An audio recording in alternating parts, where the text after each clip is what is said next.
अगं कितींदा समजव आता त्याला. त्याला समजावून समजून मी दमला. मी काय म्हणता, गेले साली तू मुंबईतनं पोरग्यांना घेऊन आलास ना गावाला घेऊन आलास ना, तर आपल्या जुन्या घरात उतरायच्या सांडून दुसऱ्याच्या लोकांच्या पदवीत कशाला उतरलास? का तुला आसरा नव्हता काय? मग लोक काय म्हणतील, चुलतो मालता असताना हा दुसऱ्याच्या घरात उतरला. मग आम्हाला केवढ्याची इज्जत. आणि हे सोपतं काय? आपणच चुकीचं वलन घेतलं तर पोराटारानं वरण लागेल. तर पोराटारानं कसं समजेल हे आपलं हे दुसऱ्याचं आहे? कसं समजेल नाटक होतं? तू आधी मला ह्याचं समजावून सांग. जर माझं काही चुकत असेल तर माझ्या थोबाड व्हान मार, मी व्हान घ्यायला तयार आहे. मग आपलं खायचं दुसऱ्याचं खायचं हे आपण दाखवूया नको? बरं बायको सरबरीत तिनं तरी समजवायचं भावाला. तर पण नाचतं इकडे तिकडे, भाऊ नाचेल तसा. मग काहीतरीच काढतात. डोक्यात ठुक्या टाकतील नाही का? ठुक्या टाकतील नाही आमची वे. जरा पण समजत आहे तुम्हाला? कसं का असं ना, फाटकं तुकडं असं ना, पण आपलं घर आहे का वाडवाडलाचं घर आहे.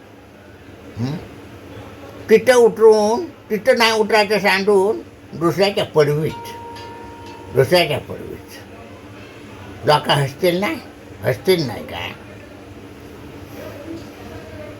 सगळं प्रयत्न करून बघितले, आपलं टच करतात. अगं हे तांबाचं ठेव गे, झाला बाजार पण काय सस्ता आहे काय? हो, तिकडे युद्ध चालू आहे ना, तर सगळं भांग त्याला नाही. भाजीपाला घ्यायला लायचं ना, आणि तांबाटं घे. माझे हात मोडत आले.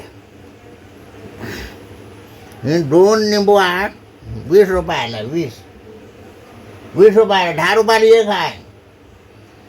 मग आता गरमीचे दिवस ना, हे घे. आता येतेच आहे का नाही? जल्दी टी व्ही आणली, बंद कर टी व्ही.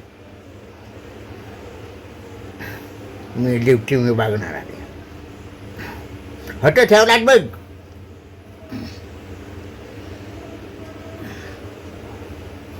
कोण भांडतं कोण खाली?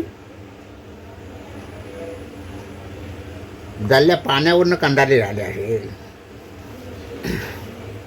एकाकडे पाणी येते, एकाकडे पाणी येत नाही. प्रत्येकाने जबाबदारी नाही काय? प्रत्येकाने जपून पाणी वापरायचं.